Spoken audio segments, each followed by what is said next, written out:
A Campfire Tales production. From the mind of Edgar Allen Poe, we have The Masque of the Red Death. Welcome to Story Time.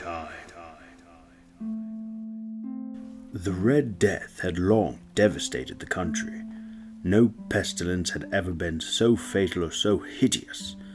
Blood was its avatar and its seal. The redness of the horror of blood. There were sharp pains and sudden dizziness, and then profuse bleeding at the pores with dissolution. The scarlet stains upon the body and especially upon the face of the victim were the pest ban which shut him out from the aid and from the sympathy of his fellow men. And the whole seizure process and termination of the disease were the incidents of half an hour. But the Prince Prospero was happy and dauntless and sagacious.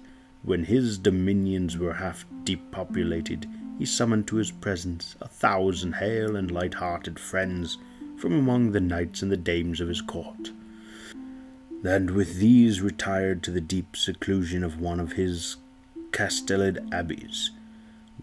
This was an extensive and magnificent structure, the creation of the prince's own eccentric yet august taste. A strong and lofty wall girdled it in. This wall had gates of iron. The courtiers, having entered, brought furnaces and massy hammers and welded the bolts. They resolved to leave means neither of ingress or egress to the sudden impulses of despair or of frenzy from within. The abbey was amply provisioned. With such precautions the courtiers might bid defiance to contagion. The external world could take care of itself. In the meantime, it was folly to grieve or to think. The prince had provided all the appliances of pleasure. There were buffoons, there were improvisatori, there were ballet dancers, there were musicians, there was beauty, there was wine. All these and security were within. Without was the Red Death. It was toward the close of the 5th or 6th month of his seclusion, and while the pestilence raged most ferociously abroad, that the Prince Prospero entertained his 1,000 friends at a masked ball of the most unusual magnificence. It was a voluptuous scene, that masquerade, but first let me tell of the rooms in which it was held. There were 7, an imperial suite. In many palaces, however, such suites form a long and straight vista, while the folding doors slide back nearly to the walls on either hand, so that the view of the whole extent is scarcely impeded. Here the case was very different, as might have been expected from the Duke's love of the bizarre.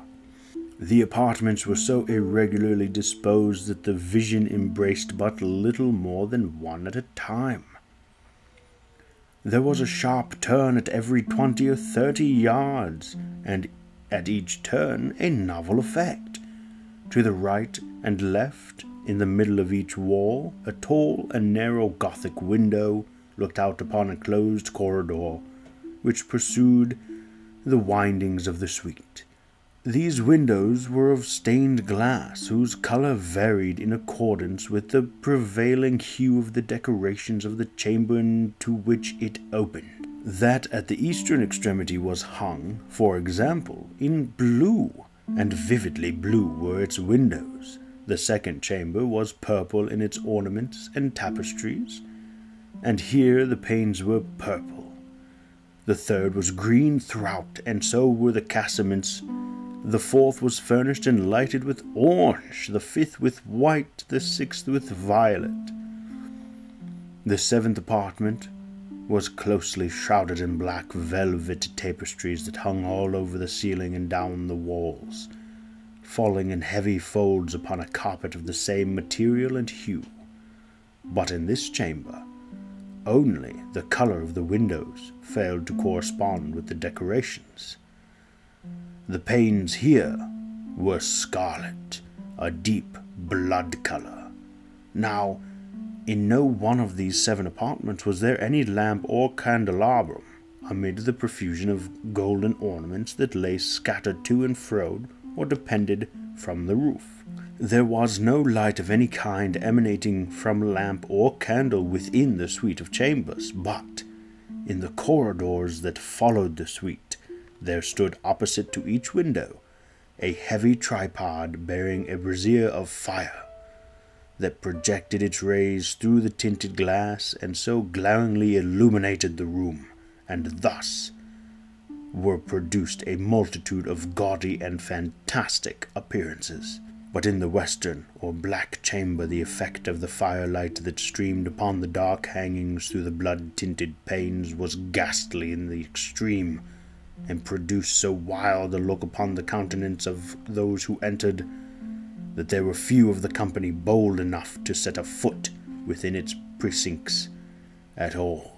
It was in this apartment also that there stood against the western wall a gigantic clock of ebony. Its pendulum swung to and fro with a dull, heavy, monotonous clang.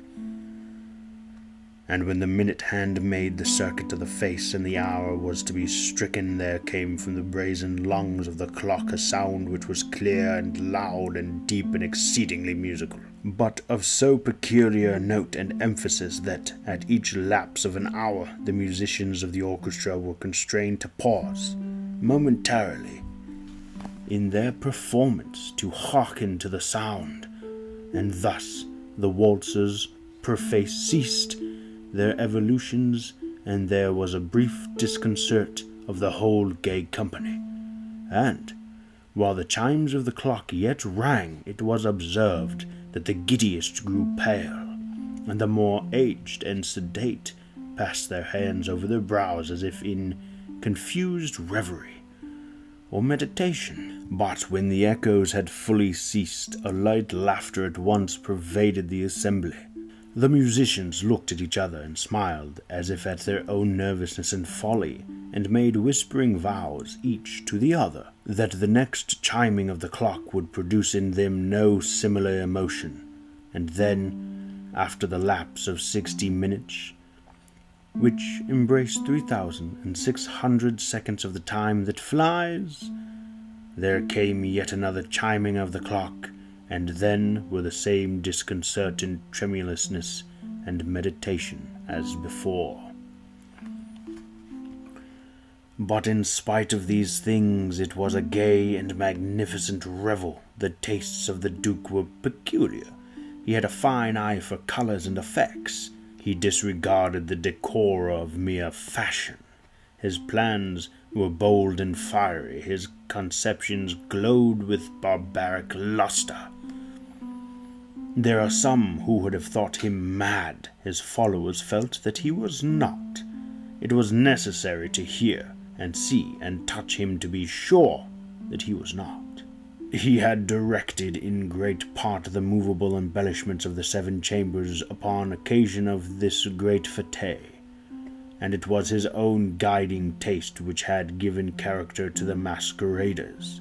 Be sure they were grotesque. There were much glare and glitter and piquancy and phantasm, much of what has been since seen in Hernani. There were arboresque figures with unsuited limbs and appointments. There were delirious fancies such as the madman fashions. There were much of the beautiful, much of the wanton, much of the bizarre, something of the terrible, and not a little of that which might have excited disgust. To and fro in the 7 chambers there stalked in fact a multitude of dreams, and these, the dreams, writhed in and about, taking hue from the rooms and causing the wild music of the orchestra to seem as the echo of their steps. And anon there strikes the ebony clock which stands in the hall of the velvet, and then, for a moment, all is still, and all is silent save for the voice of the clock. The dreams are stiff, frozen as they stand, but the echoes of the chime die away. They have endured but an instant, and a light, half-subdued laughter floats after them as they depart, and now again the music swells, and the dreams live, and to writhe to and fro more merrily than ever, taking hue from the many tinted windows through which stream the rays from the tripods. But to the chamber which lies most westwardly of the seven there are now none of the maskers who venture, for the night is waning away, and there flows a ruddier light through the blood-coloured panes, and the blackness of the sable drapery appalls, and to him whose foot falls upon the sable carpet there come from the near clock of ebony a muffled peal more solemnly emphatic than any which reaches their ears, who indulge in the more remote gaieties of the other apartment. But these other apartments were densely crowded, and in them beat feverishly the heart of life, and the revel went whirlingly on, until, at length, there commenced the sounding of midnight upon the clock. And then the music ceased, as I have told, and the evolutions of the waltzes were quieted, and there was an uneasy cessation of all things as before. But now there were 12 strokes to be sounded by the bell of the clock, and thus it happened, perhaps, that more of thought crept with more of time into the meditations of the thoughtful among those who revelled. And thus, too, it happened, perhaps, that before the last echoes of the last chime had utterly sunk into silence, there were many individuals in the crowd who had found leisure to become aware of the presence of a masked figure which had arrested the attention of no single individual before. And the rumor of this new presence having spread itself whisperingly around, there rose at length from the whole company a buzz or murmur expressive of disapprobation and surprise, then finally of terror and horror and of disgust. In an assembly of phantasms such as I have painted, it may well be surprised that no ordinary appearance could have excited such sensation. In truth, the masquerade license of the night was nearly unlimited, but the figure in question had out-Heroded Herod, and gone beyond the bounds of even the prince's indefinite decorum. There are chords in the hearts of the most reckless which cannot be touched without emotion, even with the utterly lost, to whom life and death are equal jests. There are matters of which no jest can be made.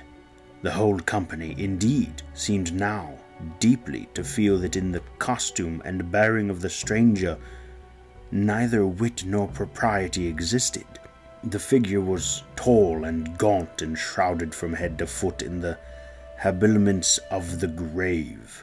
The mask which concealed the visage was made so nearly to resemble the countenance of a stiffened corpse that the closest scrutiny must have had difficulty in detecting the cheat. And yet, all this might have been endured, if not approved, by the mad revellers around. But the murmur had gone so far as to assume the type of the Red Death. His vesture was dabbled in blood, and his broad brow with all the features of the face was besprinkled with the scarlet horror. When the eyes of the Prince Prospero fell upon this spectral image, which, with a slow and solemn movement, as if more fully to sustain its role, stalked to and fro among the waltzers, he was seen to be convulsed in the first moment with a strong shudder either of terror or distaste, but in the next his brow reddened with rage. "Who dares?" he demanded hoarsely of the courtiers who stood near him. "Who dares insult us with this blasphemous mockery? Seize him and unmask him, that we may know who we have to hang in sunrise from the battlements." It was in the eastern or blue chamber in which stood the Prince Prospero as he uttered those words. They rang throughout the 7 rooms loudly and clearly, for the prince was a bold and robust man, and the music had become hushed at the waving of his hand. It was in the blue room where stood the prince, with a group of pale courtiers by his side. At first, as he spoke, there was a slight rushing movement of his group in the direction of the intruder, who at the moment was also near at hand, and now, with deliberate and stately step, made closer approach to the speaker.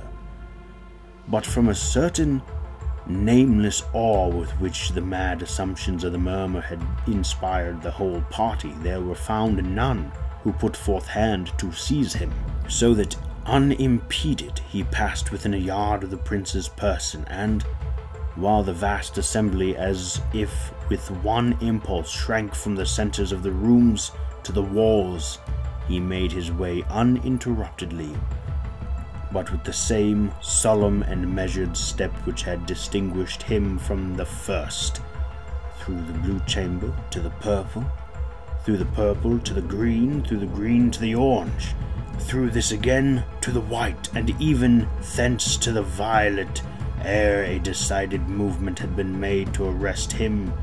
It was then, however, that the Prince Prospero, maddening with rage and shame of his own momentary cowardice, rushed hurriedly through the 6 chambers, while none followed him on account of a deadly terror that had seized upon them all.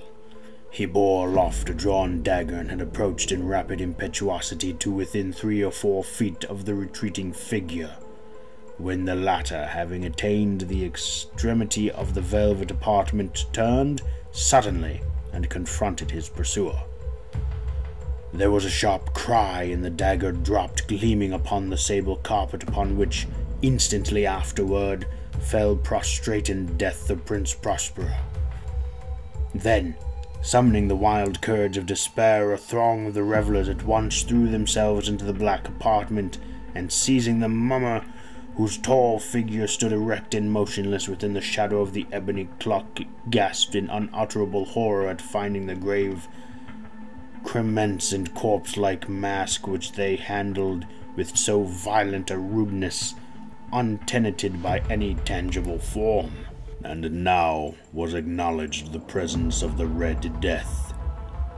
He had come like a thief in the night, and one by one dropped the revellers in the blood-bedowed halls of their revel, and died each in the despairing posture of his fall, and the life of the ebony clock went on with that of the last of the gay, and the flames of the tripods expired in darkness and decay, and the Red Death held illimitable dominion over all. If you enjoyed our story, please like, comment, and subscribe so that you can always be notified of when a new one arises. And before we end this video, let me ask you, do you like food? I mean, who doesn't like food? The information shall be in the description. Head on over and check out Cooking Creations with Meg on Instagram. Fare thee well, my friends. Until next time.